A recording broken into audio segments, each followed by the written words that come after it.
Hitler's dark fascination with the occult. Hitler was known to have had an interest in various mystical and pseudoscientific beliefs. He was particularly drawn to astrology, theosophy, and other esoteric ideologies. Hitler is known to have actually consulted with astrologers, particularly one named Karl Ernst Kraft. Now, Kraft provided him with astrological predictions and advice, some of which actually influenced Hitler's decisions and military tactics.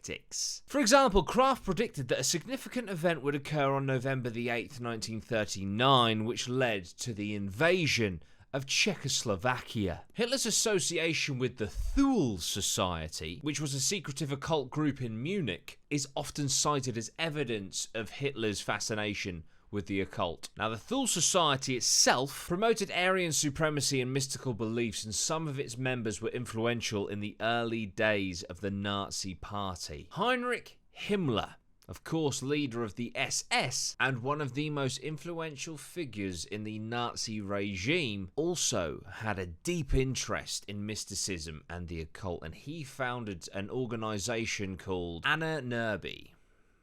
Now, this was dedicated to researching the racial heritage of the Aryan race. This organisation sponsored expeditions to search for ancient artifacts and conduct archaeological research in various parts of the world. While the Anna Nerbe work was often pseudoscientific, it reflects Himmler's strong belief in the importance of this occult and esoteric knowledge. So what were some of those expeditions? The Tibetan expedition in 1938 to 1939. This was led by Ernst Schaefer. The goal was to find evidence of an Aryan origin for Tibetan culture. While they didn't discover any magical artifacts per se, the expedition collected ethnographic and archaeological data. There were also expeditions to the Arctic. This was to search for evidence of ancient Aryan settlements or connections. These expeditions were apparently motivated by the belief that the Aryan race had origins in the Arctic. I also read somewhere, and obviously this should be taken with a pinch of salt, but there was also expeditions to the Arctic in the event that the Hollow Earth theory was correct and that the entrance to said Hollow Earth was in the Arctic. I mean, if you're searching for magical items, I guess the idea of a world within this Earth isn't exactly outside the boundaries of your own logical thought. There were also many archaeological excavations in Germany and many other countries, often with the aim of connecting Germanic culture to ancient civilizations. Now, as I said earlier, there was also lots of research on religious artifacts. This included the Holy Grail. The Nazi regime had an interest in the Holy Grail, the legendary cup used by Jesus Christ himself during the Last Supper. They believed that possession of the Grail would grant great power. While there is no concrete evidence that they found or possessed the Grail, they conducted searches and investigations related to it. The Ark of the Covenant. Another object of interest was the Ark of the Covenant, which is believed to have held the tablets of the Ten Commandments. The Nazis conducted research and expeditions related to the Ark, hoping to find it or to establish a connection between it and Aryan culture.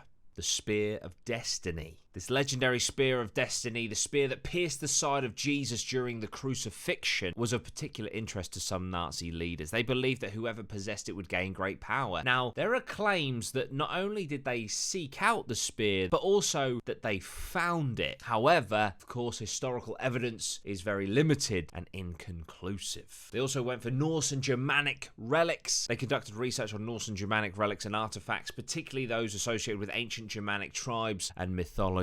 They sought to link these relics to the Aryan race and establish a connection between ancient Germanic culture and Nazi ideology. These searches for these artifacts took them all over the world. This included, of course, Tibet, as we mentioned earlier, Iran, and many, many other regions. All of this in an attempt to use magical artifacts to bolster the forces of the Nazis in their crusade across the world in the name of, well, domination. Obviously, they failed, but what do you think of Adolf Hitler's dark fascination with the occult? I'm sure you're hearing some of this and thinking, that's inspired some movies, certainly. The Holy Grail, Ark of the Covenant, etc. I'm thinking Indiana Jones. because they're literally in those movies. And the Norse and Germanic relics, well, if you think back to Captain America, the First Avenger, of course you have Hydra, which is a fictional offset of the Nazi party searching out Norse relics, which is why they find the Tesseract. So obviously this has inspired some movies,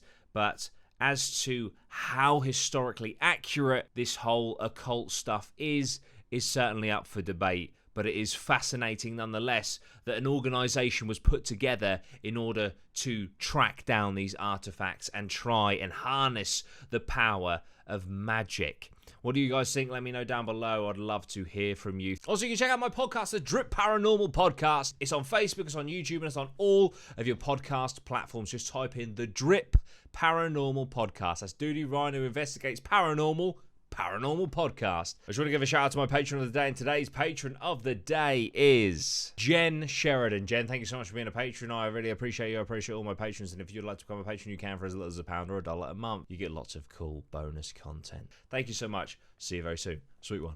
Geese.